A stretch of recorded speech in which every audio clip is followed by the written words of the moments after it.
Look, there's no two ways about it. Many sports games on the original Game Boy sucked. There were some outliers, of course, but as we saw recently when I ranked every soccer game on the system, for any given sport, there are typically way more bad than good renditions of it. American football was no exception. For every one Tecmo Bowl, you seem to get 3 or 4 NFL quarterback clubs. This only really applies to Game Boy for some reason. Home consoles typically had a better time with balancing the good with the stinkers. The first of any sports game to be released on the Game Boy Color is indeed an NFL title itself. Look, bowling and fishing aren't sports, I don't care what you say. And similar to the earlier NFL licensed games, there were 3 in this same franchise cranked out in rapid succession. Never want to let these games cook for a bit, Midway would follow the same pattern favored by EA Sports and just whack out the same old stuff every year. In the space of less than 2 years, we'd have 3 NFL Blitzes on Game Boy Color, and while superficially at least they appeared to change things up a bit, I still don't want to have to come back to this series 2 more times. Let's just look at them all today, yeah?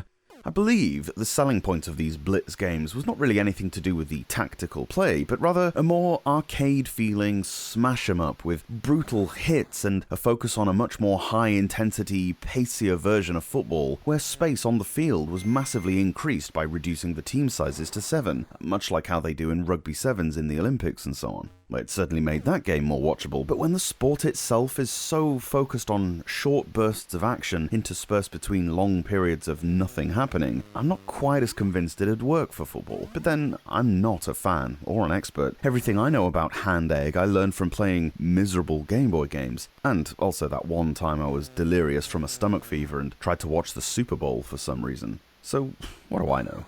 The inaugural NFL Blitz was quite popular in arcades, and the home console versions on PlayStation and N64 were also wildly successful. Thing is, they were developed in-house by Midway themselves. The GBC version was handed off to those stalwarts of misery, Digital Eclipse. Now, this is the first time I've mentioned them in this Game Boy Color series, but much like we learned in the DMG show to fear the names of Bandai and its weird little shell companies, you will quickly have trepidation instilled into you at the sight of those 2 words. Midway would commission them to port quite a lot of stuff to Game Boy Color, but they did some other things too, and off the bat, I'm struggling to think of a good one.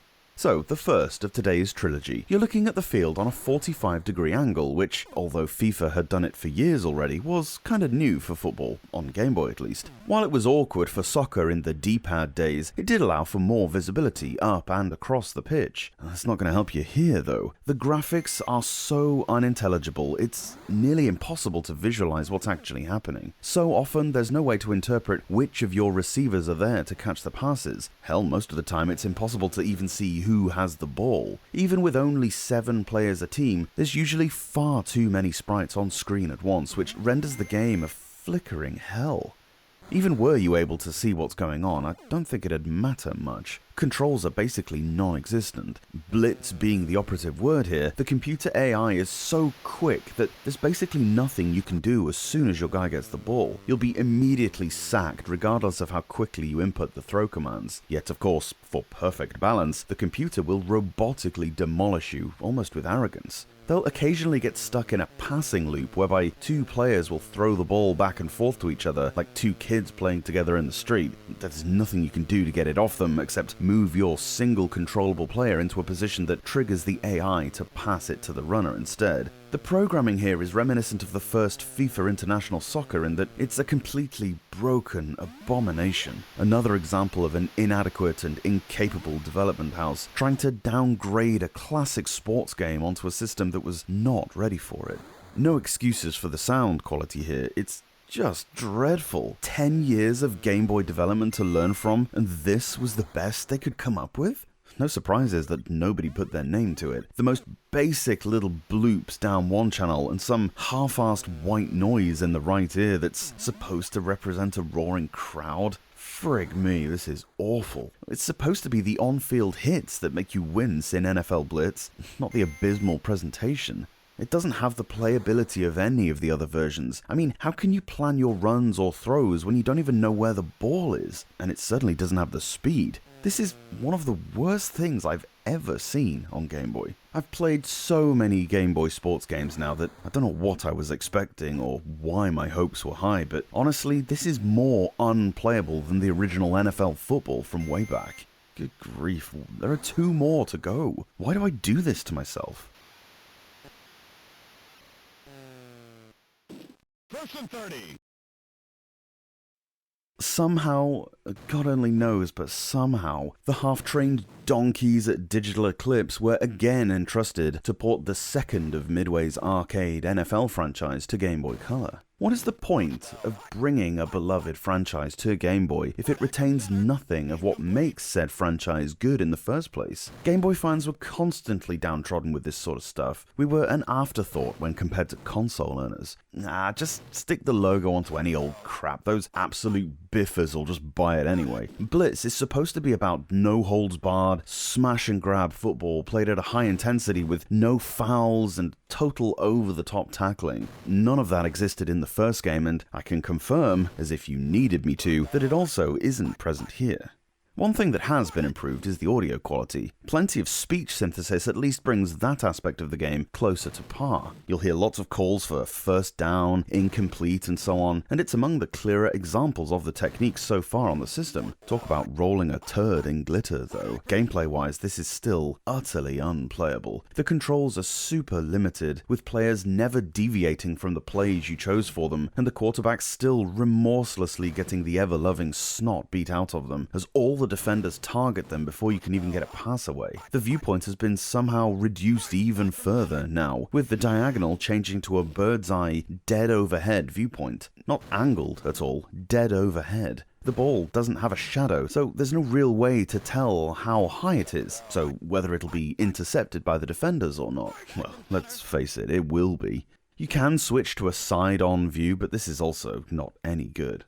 I'm not great at these games, I grant you, but my failings here are not down to my lack of football skill. When you select a play, it's so darn obvious that the AI know what you're about to do, as they're right there all the time, and with your players being essentially on rails, there's nothing you can do to counteract their telepathy.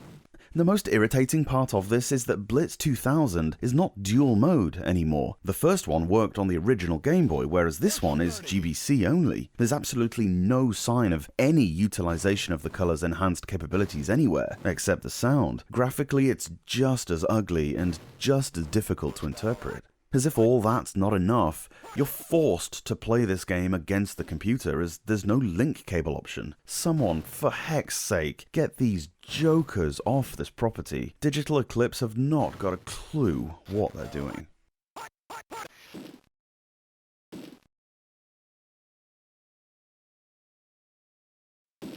For the third and blessedly final entry in this horror show of arcade football games, we can at least be grateful that Midway wised up and kicked Digital Eclipse back to the locker room. Although the guys they subbed on in their place aren't exactly bastions of high-quality video games. Cheap and cheerful are clearly the operative words here, and that's okay if the development houses that you underpay for something like this at least sack up and try their best to make something playable. An in-house development studio of Majesco's, Morningstar Multimedia worked almost exclusively on Game Boy Color, not lasting even as long as the console itself did, with a couple of exceptions. Their first outing was a Casper the Friendly Ghost game on PC that I know nothing about, and they also, for some reason, thought that anyone who still had a SNES or a Genesis in 1998 would want to buy a copy of Frogger for their long-dormant systems. They do at least have the honor to have done the last official release for the Super Nintendo, even if there was little point in it. Otherwise, it was Game Boy Color all the way for these guys.